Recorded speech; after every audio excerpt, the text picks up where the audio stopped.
आप internet user हो तो आपने मीम नाम का वर्ड तो सुना ही होगा और आए दिन आपने कई सारे मीम्स भी देखा होगा। पर क्या आपने कभी सोचा कि ये जो मीम वर्ड है वो आया कहाँ से और इसका मतलब क्या होता है? और इस टेबल को देखो, आखिर इस टेबल को ऐसा क्यों बनाया गया है? इसका जवाब सिर्फ वही लोग दे सकते हैं जिन्होंने इंसेप्शन मूवी देखी होगी। और क्या आपने कभी मैन्युअली मेमोरी कार्ड से डेटा को रिकवर होते हुए देखा है? नहीं। सो बस इस वीडियो को लास्ट तक जरूर देखना, क्योंकि ऐसे ही माइंड ब्लोइंग फैक्ट्स की ब्लास्ट होने वाली है। फैक्ट नंबर 21, म्यांमार में एक रेस्टोरेंट है और उस रेस्टोरेंट का डिस्काउंट सिस्टम देखो। मतलब अगर कोई आदमी उस रेस्टोरेंट में खाना खाने के लिए जाता है तो सबसे पहले उसको इसमें फिट करके देखा जाता है। जैसे मान लो अगर कोई आदमी इसमें यानी सबसे चौड़े मुंह वाले में फिट हुआ तो उसको कम डिस्काउंट मिलेगा, और अगर इसमें यानी सबसे पतले मुंह वाले में फिट हुआ तो उसको ज्यादा डिस्काउंट मिलेगा। अजीब है पर जो है सो है। फैक्ट नंबर 20, BMW, इस कार के बारे में आपने सुना ही होगा। तो इसका हेडक्वार्टर देखो। जी हाँ, ये अमेजिंग बिल्डिंग BMW का हेडक्वार्टर है जो कि जर्मनी में स्थित है। फैक्ट नंबर 19, आपको पता ही होगा कि न्यूज रिपोर्टर्स न्यूज देने के लिए ऐसे ग्रीन स्क्रीन का यूज करते हैं। मतलब ग्रीन स्क्रीन के सामने खड़ा होकर बोलते हैं और उस ग्रीन स्क्रीन को बाद में रिमूव कर देते हैं और जैसा बैकग्राउंड चाहिए वैसा ऐड कर देते हैं। पर क्या आपको पता है कि एक कोरियन न्यूज शो है और वो लोग न्यूज देने के लिए किसी ग्रीन स्क्रीन बैकग्राउंड को यूज नहीं करते। मतलब वो एक बिल्डिंग के टॉप फ्लोर पर शूट करते हैं बिल्कुल एक नॉर्मल बैकग्राउंड के साथ। Fact number 18, Mozilla Firefox web browser के इस लोगो को तो आपने देखा ही होगा। तो साइंटिस्ट ने डीप स्पेस में एक ऐसा गैलेक्सी ऑब्जर्व किया है जो काइंड ऑफ मोजिला फायरफॉक्स के लोगो के जैसा दिखता है। देखो ऑलमोस्ट दोनों सेम दिख रहे हैं। ये गैलेक्सी है और ये मोजिला फायरफॉक्स का लोगो। फैक्ट नंबर 17, स्पाइडर्स देखने पर कैसे लगते हैं? गंदे और डरावने, है ना? पर आज आप एक खूबसूरत स्पाइडर देखने के लिए तैयार हो जाओ। इसे देखो, ये स्पाइडर ऑस्ट्रेलिया में पाया जाता है और ये कुछ ऐसा दिखता है, मतलब ऐसा चमकता हुआ, ऐसा लगता है कि मानो ये डायमंड और गोल्ड से बना हो। और इस स्पाइडर का साइंटिफिक नेम है थॉयटेसिया अर्जेंटिनियो पंक्टेटा, पर लोग इसे प्यार से स्पाइडर मिरर कहते हैं। फैक्ट नंबर 16, 1893 में यूएस के शिकागो में स्वामी विवेकानंद ने एक बहुत फेमस भाषण दिया था और उन्होंने वो स्पीच टोटल 473 वर्ड्स में दिया था। तो क्या आपको पता है कि शिकागो शहर के जिस इंस्टीट्यूट में स्वामी विवेकानंद ने वो स्पीच दिया था वो इंस्टीट्यूट आज कुछ ऐसा दिखता है। मतलब उनके स्पीच का हर एक वर्ड उस इंस्टीट्यूट के सीढ़ियों पर ऐसे स्वर्णिम शब्दों में लिखा है। फैक्ट नंबर 15, 2011 में जापान में जो अर्थक्वेक आया था वो इतना खतरनाक था कि ऑलमोस्ट 20,000 लोगों की मौत हो गई थी और वहाँ के रोड्स कुछ इस तरह से फट गए थे। मतलब आप सोच सकते हो कि वो अर्थक्वेक कितना खतरनाक होगा। फैक्ट नंबर 14, स्विट्जरलैंड में एक मूवी थिएटर है और वो एक ऐसा मूवी थिएटर है कि उसके टॉयलेट रूम्स में भी स्क्रीन्स लगे हैं। वो इसलिए ताकि अगर किसी आदमी को मूवी देखते बीच वॉशरूम जाना पड़ा तो वो आदमी आराम से वॉशरूम चला जाए और मूवी का कोई सीन भी मिस ना कर पाए। फैक्ट नंबर 13, मिलिया डोरिस क्लिप्स, इनका जन्म हुआ था 1920 में, पर इन्होंने 2020 में भी अपना सिर्फ 25वां बर्थडे ही सेलिब्रेट किया। और पता है क्यों?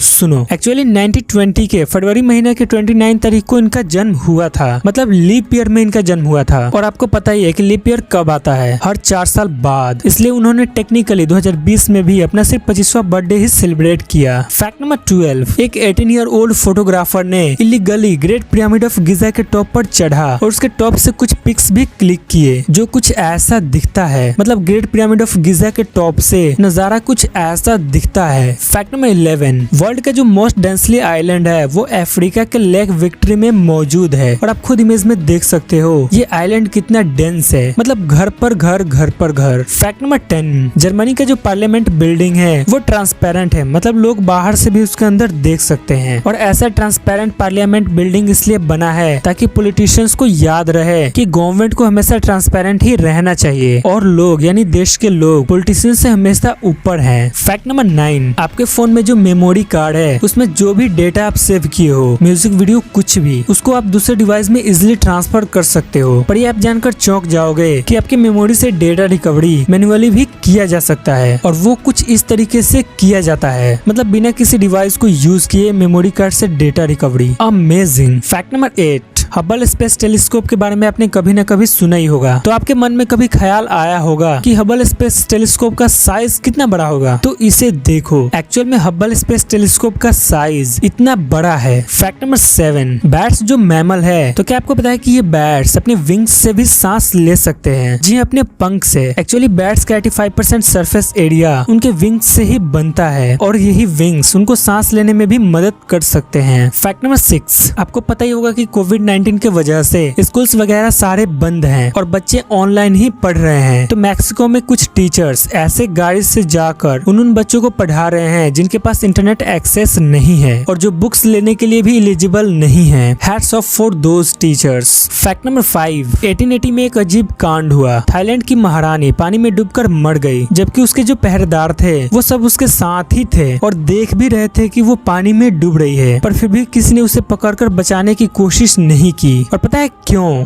क्योंकि उन सबको महारानी को छूने से मना किया गया था। मतलब क्या सेवेज कल्चर था यार। फैक्ट नंबर 4, इस टेबल को देखो। आप सोच रहे होंगे कि इस टेबल को ऐसा क्यों बनाया गया है, तो एक्चुअल में इस टेबल को हॉलीवुड के इंसेप्शन मूवी के एक सीन से इंस्पायर होकर बनाया गया है। इंसेप्शन मूवी में एक सीन आता है जिसमें धरती ऐसे कर्व होते जाती है, तो इसी सीन से इंस्पायर होकर इस टेबल को ऐसा बनाया गया है। आपने इंसेप्शन मूवी देखी होगी तो क्लियरली समझ गए होंगे। फैक्ट नंबर 3, आप मानोगे नहीं, इस अमेजिंग शैडो आर्ट को सिर्फ गार्बेज को यूज करके बनाया गया है। देखो आगे सिर्फ गार्बेज है और उससे गार्बेज से इतना आर्टिस्टिक शैडो आर्ट बनाया गया है कि ऐसा लग रहा है कि एक्चुअल में लोग बैठे हैं। फैक्ट नंबर 2, जर्मनी में एक बिल्डिंग है और वो एक ऐसी बिल्डिंग है जिससे जब बारिश होती है तो उस बिल्डिंग से म्यूजिक प्ले होता है और उस अमेजिंग नजारा को देखने के लिए टूरिस्ट वहाँ जाकर बारिश होने का भी वेट करते हैं। फैक्ट नंबर 1, आजकल लोग जो बोलकर नहीं कहते हैं वो मीम्स से कहते हैं। तो ये जो मीम वर्ड है इसका एक्चुअल मतलब आखिर होता क्या है? देखो ये जो मीम वर्ड है ये 1976 में लिखी रिचर्ड डॉकिंस के द सेल्फिश जिन बुक से ओरिजिनेट हुआ है और ये जो मीम वर्ड है इसका कोई एक्चुअल मीनिंग नहीं है। मीम को आप एक आइडिया कह सकते हो जो बहुत तेजी से फैलता है across the large number of internet users. Meme एक जोक या क्वेटेशन हो सकता है, एक र्यूमर या सिंपल फैक्ट हो सकता है, कोई इमेज के रूप में हो सकता है या कोई एडिटेड वीडियो के रूप में। मतलब किसी भी सिंपल चीज को उठाना और उसे अपने वे में सरकाज़्म के रूप में या ह्यूमर के रूप में अपने अंदाज में एडिट करके पोक करना, उसे ही मीम कहते हैं। और हाँ, ये मीम वाली दुनिया सिर्फ इंटरनेट पर ही चलती है। तो इस वीडियो में सबसे इंटरेस्टिंग फैक्ट्स कौन से लगे कमेंट करके जरूर बताना और वीडियो को लाइक और शेयर जरूर कर देना और चैनल को सब्सक्राइब कर उस बगल वाले बेल आइकन को प्रेस कर ऑल पर सिलेक्ट जरूर कर लेना।